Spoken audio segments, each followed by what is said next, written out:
Hey everyone, we are finally at episode 10 of Westworld Season 2, and after watching this episode, some of you are probably stuck with a lot of questions regarding the overall ending to the season. And today, I'm gonna help answer those questions and add some clarity to the ending of Season 2. So with that said, one of the most common and most interesting questions that I've been hearing a lot of people ask is, what in the just happened? Bernard stopped Dolores' plan of erasing the human copies held within a place called the Forge. The Forge contains the copies of every park guest, where Ford had conceived a way to simplify human consciousness into simple algorithms. But it's a way of keeping these humans alive, and the Forge would then also contain all of the hosts that entered it from the valley beyond. And Bernard stops Dolores from getting rid of them by shooting her in the head. And after Bernard fought and played both sides in the struggle of not wanting to kill anyone, Bernard watched Elsie get murdered by Hale and let all the hosts die by stopping Dolores. After this, Bernard changes sides, giving up protecting the humans and lets a version of Ford take over. But then Bernard changed his own narrative, making him finally wake up. He thought that he let Ford take control of his actions, allowing him to bring Dolores back, but it was really him all along, as he really deleted Ford when he was in the buggy. He later deletes the last remnants of Ford, so that Delos Corporation couldn't figure out his plan when he was discovered as a host. Part of Bernard's plan was to get Dolores' core out of her host body, the same way Dolores got Teddy's at the beginning of this episode. Bernard then builds a host version of Charlotte Hale and places Dolores' mind in her. Dolores then kills the real version of Hale and takes her place. This is so she can continue the plan of destroying the Forge after she memorized most of the human algorithms. Then Dolores shoots Bernard in the head, and she did not do this out of spite or revenge. Dolores' intent was to always get to another world, a world outside of this one. She had to shoot Bernard to collect the pearl in his head, so she could smuggle it along with the other host brains out of the park and into a new world. In a flashback, Arnold was showing Dolores a new home at the beginning of this season. This home was a place where Arnold was building his new life before losing his family. This home is where Dolores sets up shop, and Ford's old printer we see him possess in season 1 is found in Arnold's house, giving her the ability to generate a new host body for herself and Bernard, as well as whomever else she took in her purse off the island. Also, when Dolores was leaving the island, what was going on between her and Stubbs? Some people were asking, did this conversation reveal that Stubbs was a host? And the answer is no. Stubbs is not a host, but he does recognize that Charlotte is not Charlotte. And whether or not Bernard was acting on his own bringing Dolores back is still somewhat debatable, since Ford could have been a huge influencer in the plan. And Stubbs remarks on his history at the park, claiming that the old man himself hired me. So many years ago I can barely remember it, implying that he could have had some insight as to what was going on with Ford's plan. Stubbs talks about loyalty and who he was supposed to watch over, calling it his core drive, using this key phrase and word choice to make it apparent that he knows she's a host and knows she is Dolores, as well as empathize with her and get on her level. He could have had a closer relationship with Ford than we know, understanding that Ford was trying to tell stories and Delos was trying to create immortality. And because the new project really created some gray area between the hosts and the humans, and we see Stubbs observe the humans treat the hosts even worse than some of the hosts treated the humans. He says his loyalty lies with being responsible for every host inside the park. And then he clears Dolores. He is intentionally letting her go, giving Dolores her freedom. When Dolores gets into the boat, we look into her purse, revealing to us all the other hosts she's carrying. Was Teddy one of the hosts that Dolores brought with her?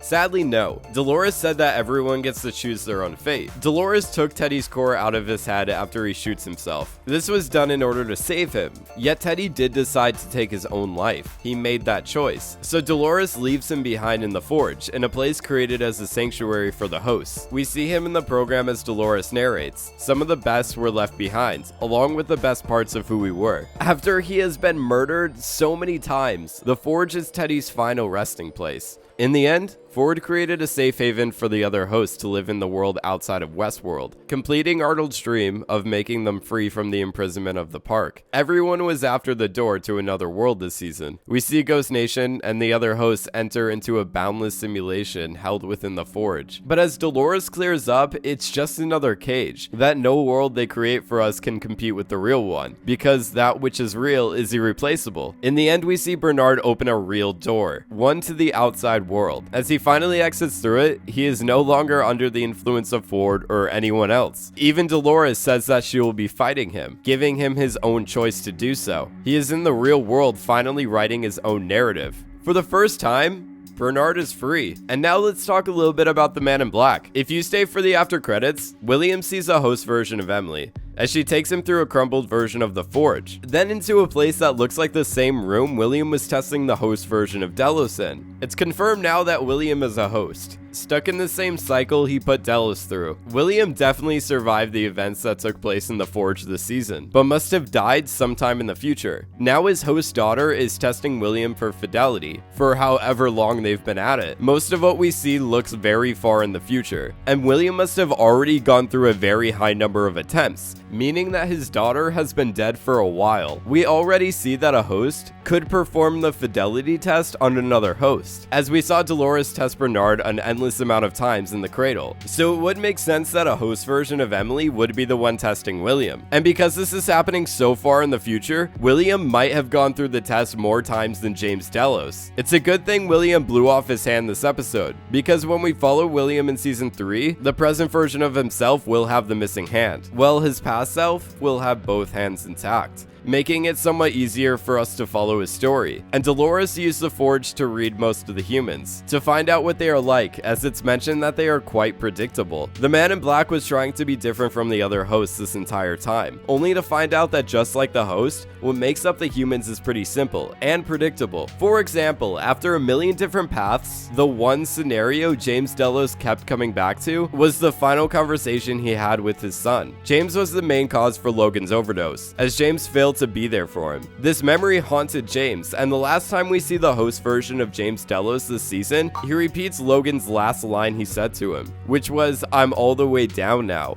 William also goes through something very similar, as the moment that keeps defining him is the death of his wife, which was also a death caused from an overdose. William was also responsible for the death of his daughter, making it so him and Delos both killed their children. William has much in common with James Delos, especially now that he is in the same shoes as him in the fidelity test. And hopefully things don't end as poorly for William as it did Delos, but who knows, after William murdered his own daughter, he probably does deserve the same fate as Delos. And those are my thoughts on season 2, episode 10, The Passenger. And thank you guys so much for staying with me throughout all 10 episodes this season. I had a lot of fun making these ending explain videos. And if you want to see more videos on Westworld, there is no need to worry, because I will be making more theory explained videos on Westworld season 2 throughout the rest of this month and next month. So subscribe to see more videos just like this one. And as always, thank you guys so much for watching. Thank you for staying with me through all the episodes this season, and I will see you in my next Westworld explain video.